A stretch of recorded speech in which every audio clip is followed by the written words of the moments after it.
வணக்கம் நேயர்களே. பிஜி நரம்பியல் நிறுவனத்திலிருந்து நான் நரம்பியல் நிபுணர் டாக்டர் குஹன். இப்போ இன்னைக்கு நம்ம என்ன பார்க்க போகிறோம் அப்படின்னா, இந்த பக்கவாதத்தின் வைத்திய முறைகள். பக்கவாதம் வந்தால் என்னன்னு பார்த்தோம், எதனால் வருவதுன்னு பார்த்தோம்.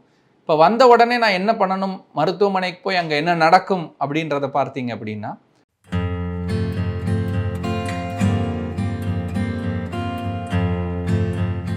பக்கவாதத்தில் கோல்டன் அவர் ட்ரீட்மெண்ட் அப்படின்னு சொல்லுவோம்.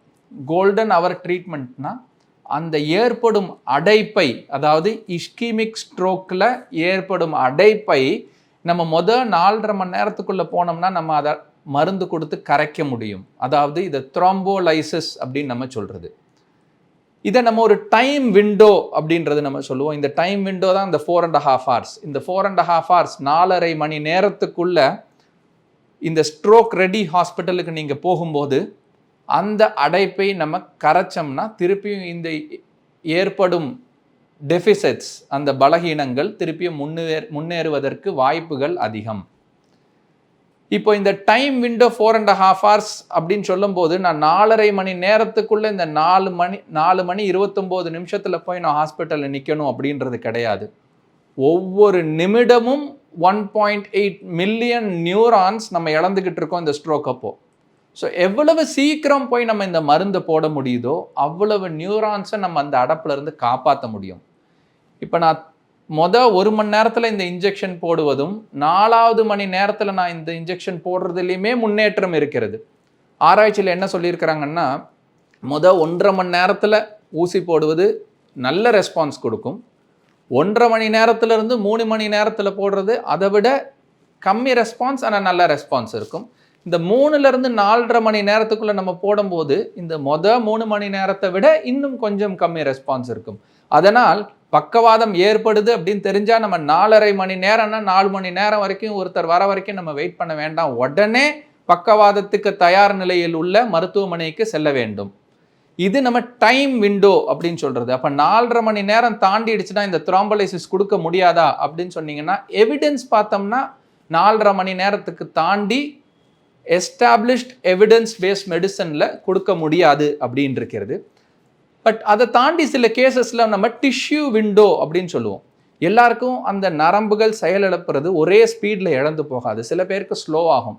ஸோ அப்போ 4.5 மணி நேரம் தாண்டியும் அந்த நரம்பு சர்வைவ் ஆகிறதுக்கு வாய்ப்புகள் உண்டு. அதனால் பிஜி நரம்பியல் நிறுவனத்தில் என்ன பண்ணுவோன்னா, இங்கே இன்ஹவுஸ் எம்ஆர்ஐ ஸ்கேனரில் பேஷண்ட் ஸ்ட்ரோக் அப்படின்னு விண்டோ பீரியடில் வரும்போது உடனே கோட் ஸ்ட்ரோக்கை ஆக்டிவேட் பண்ணுவோம். பேஷண்ட் இமீடியட்டாக எம்ஆர்ஐயில் ஒரு 4 minute சீக்வன்ஸ் ரன் பண்ணுவாங்க. அந்த சீக்வன்ஸில் அந்த பேஷண்ட்டுக்கு மருந்து கொடுத்தா இம்ப்ரூவ்மெண்ட் ஆகுமா இல்லையா அப்படின்றத கண்டறிவோம். இது எப்படி அப்படின்னா, டிஃப்யூஷன் ஃப்ளேர் மிஸ்மேட்ச் அப்படின்னு சொல்லக்கூடியது. 2 சீக்வன்ஸில் மிஸ்மேட்ச் இருந்ததுன்னா அந்த நரம்புக்கு சர்வைவலுக்கு சான்சஸ் இருக்குது, நம்ம மருந்து கொடுத்தா அதில் இம்ப்ரூவ்மெண்ட் ஆக முடியும் அப்படின்றத தெரிஞ்சு இதை பேஷண்ட்டுக்கு எக்ஸ்பிளைன் பண்ணி அந்த த்ரோம்போலைசிஸ் பண்ணி இம்ப்ரூவ்மெண்ட் ஆகிறதுக்கு வாய்ப்புகள் உண்டு. இந்த டிஷ்யூ விண்டோ எம்ஆர்ஐயில் கண்டறியலாம், இல்லை சிடி பர்ஃபியூஷன் ஸ்டடியில் கண்டறிய முடியும். இங்கே சிடி பர்ஃபியூஷன் ஸ்டடியும் வச்சுருக்கிறோம், எம்ஆர்ஐ ஸ்டடியும் வச்சுருக்கிறோம். எம்ஆர்ஐயில் கான்ட்ராஸ்ட் தேவை இல்லாததுனால எம்ஆர்ஐயில் டிஃப்யூஷன் ஃப்ளேர் மிஸ்மேட்சை இந்த 4 நிமிஷத்தில் கண்டறிஞ்சு பேஷண்ட்டுக்கு அவுட் ஆஃப் டைம் விண்டோவில் டிஷ்யூ விண்டோ பேஸ் பண்ணி ட்ரீட்மெண்ட் ஆஃபர் பண்ணுறோம். அதனால் இந்த டைம் விண்டோ தாண்டி வரும்போது ட்ரீட்மெண்ட் ஆப்ஷனே இல்லை அப்படின்றது கிடையாது. பட் டிஷ்யூ விண்டோவையும் நம்ம 6 hours வரைக்கும் மட்டும்தான் நம்ம செயல்படுத்த முடியும்.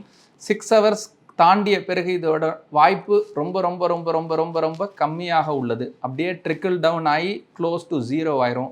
6 hours கழித்து த்ரோம்போலைசிஸ் பண்ணுறது, அதாவது இந்த இரத்த குழாய் அடைப்பை கரைப்பது ரொம்ப கடினமானது. அதனால் தாமதம் பண்ண வேண்டாம். பக்கவாதத்துக்கு தயார் நிலையில் உள்ள மருத்துவமனைக்கு பக்கவாதத்தின் அறிகுறிகள் தெரிஞ்சதுன்னா உடனே அணுகவும். இப்போ இந்த த்ரோம்போலைசிஸ் தாண்டி வேறு என்னென்ன ஆப்ஷன்ஸ் இருக்குன்னு பார்த்தீங்கன்னா, த்ரோம்பெக்டமின்னு நம்ம சொல்லுவோம். இப்போது ஹார்ட்டுக்கு ஆன்ஜியோபிளாஸ்டி பண்ணுற மாதிரி மூளைக்கும் இந்த ஆன்ஜியோபிளாஸ்டி, இதுதான் த்ரோம்பெக்டமி. இந்த தொடவழியாக ஒரு கத்தீட்டர் நேராக மூளைக்கு போயிட்டு அங்கே இருக்கிற த்ரோம்பஸை எடுத்துகிட்டு வந்துடலாம். இந்த த்ரோம்பெக்டமி நம்மளோட ஸ்ட்ரோக் ட்ரீட்மெண்ட்டை ரெவல்யூஷனைஸ் பண்ணியிருக்கிறது. 2 பேருக்கு இந்த ட்ரீட்மெண்ட் ஆப்ஷன் கொடுக்கும்போது அதில் ஒருத்தர் முன்னேறுவாங்க. இதில் அந்த அளவுக்கு இந்த த்ராம்பெக்டமி ட்ரீட்மெண்ட் சக்ஸஸ்ஃபுல்லாக உள்ளது.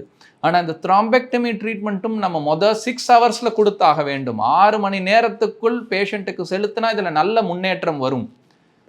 சில பேஷண்ட்ஸில் 24 மணி நேரம் வரைக்கும் இந்த த்ராம்பெக்டமி செய்யக்கூடியதுக்கு பாசிபிலிட்டி உண்டு. இதுக்கும் எம்ஆர்ஐ பர்ஃபியூஷன் ஸ்டடி ஒரு சிடி பர்ஃபியூஷன் ஸ்டடி பயன்படுத்தி அதை கண்டறிய முடியும். இந்த பேஷண்ட்டுக்கு இது பெனிஃபிட்டாக இருக்கும். ஆஞ்சியோபிளாஸ்டி ட்ரை பண்ணி பார்க்கலாம். அதாவது த்ராம்பெக்டமி, ஸ்ட்ரோக் த்ராம்பெக்டமி இந்த பேஷண்ட்டுக்கு ட்ரை பண்ணி பார்க்கலாம்.